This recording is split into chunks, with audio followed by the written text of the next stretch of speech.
Kublai pibro kiba jupet ya ka Khasi feed mentang wan ra khobor ka bakantop ya ka jingkren DGP Meghalaya Idashisha Nongrang halor ka trap National Liberation Council ne ka HNLC ka DGP kalaong ba ka Meghalaya Police kanam ailad ne penpab ka jingjia ka HNLC da ka benta jong ki jingjia jingpen Kane ne ki jingjia kabaladon hasnong badhaki mlang salang kalaong kani kalong na kabenta ban penbun bat ban penbiang ya ke mlang salang ka jylla klem na penken an bakraw.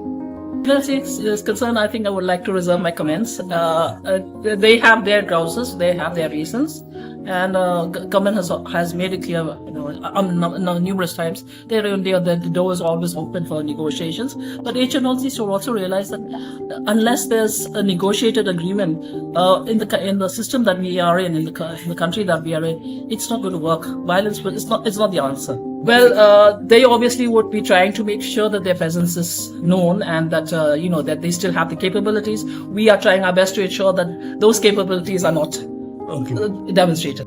Pyrkhat kumno halor ka jingkren jong ka DGP halor ka HNLC comment ha ka video bat klem sa subscribe no shak Khasi feed ban yo khobor bathamai man kasi khublai shibon.